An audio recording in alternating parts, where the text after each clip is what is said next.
to talk today about something that doesn't get said enough in the colorectal cancer survivorship space. When treatment ends, the world around you exhales. People tell you you're brave, you're strong, you beat it. And they mean every word. But the grief doesn't always get the same message. And when you try to share what you're still carrying, you might run into responses that sound like, "Oh, at least you're cancer free," or "You look amazing," "Everything happens for a reason," or "Just stay positive." These come from people who love you. I want to be clear about that. But love doesn't always translate into knowing what to do with someone else's pain, especially when that pain doesn't have a visible cause. So people reach for words that move toward hope, toward resolution, toward the exit of an uncomfortable conversation. And it leaves you feeling more alone than before you said anything.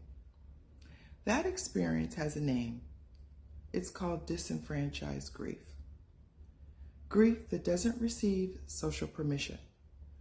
Grief that exists without anyone quite knowing how to hold it. Today I want to talk about finding the people who can hold it.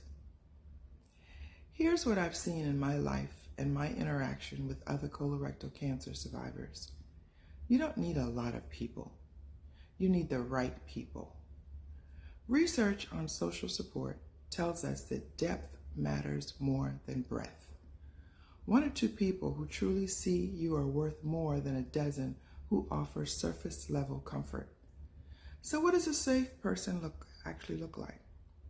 A safe person listens without trying to fix you. They don't rush towards solutions or silver linings.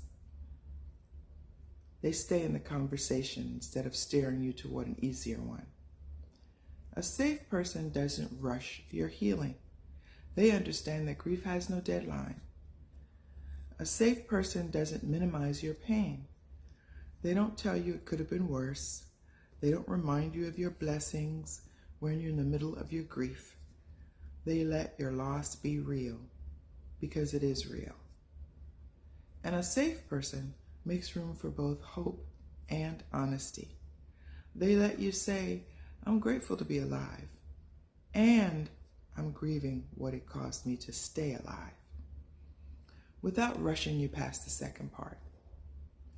Now, I want to speak directly to the colorectal cancer experience because this community carries a unique kind of loss. The changes that come with this diagnosis are real, but they're often invisible. Bowel changes, possible life with an ostomy, changes in intimacy, body image, the daily adjustments of living in a body that simply doesn't work the way it used to. These aren't topics most people know how to ask about. As a result, many survivors carry these burdens in silence, not because they aren't significant, but because our culture doesn't always make space for these conversations.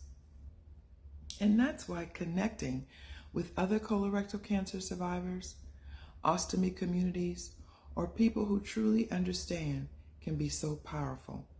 When you're with someone who gets it, you don't have to spend the first 10 minutes explaining your story before you can have a meaningful conversation. Those communities exist, both online and in person. My hope is that this community I'm trying to create becomes one of those safe places, a place of understanding, hope, and healing, where you can be seen, heard, and reminded that you don't have to walk this journey alone. But if you haven't found that local community yet, sometimes the first step is helping the people closest to you understand what you're experiencing and what you need from them. Let me give you an example. When I was diagnosed more than 20 years ago, there were no online support groups, and I couldn't find a local colorectal cancer support group. The first 2 years after I was told I was in remission were actually some of the hardest. I was trying to adjust to a new body and a new normal, and I had no one who could tell me, "Oh, well, yeah, that's happened to me too," or "Here's what's helped." I remember one time feeling especially overwhelmed. My husband wanted to help, but he didn't know how. So I said to him, if you ever see me sad or crying, I don't always need you to fix anything. Most of the time, I just need a hug.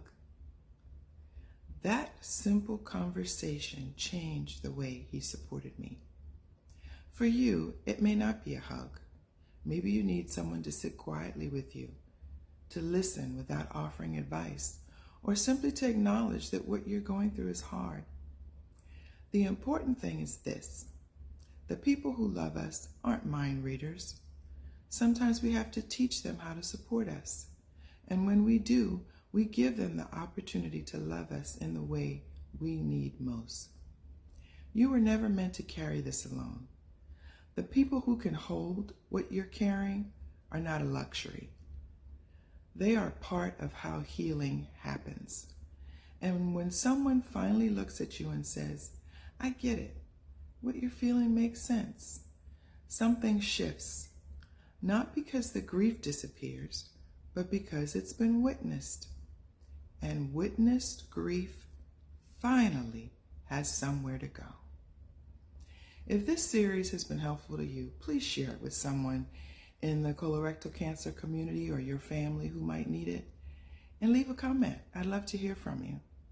Have you found safe people in your survivorship journey? What did that look like?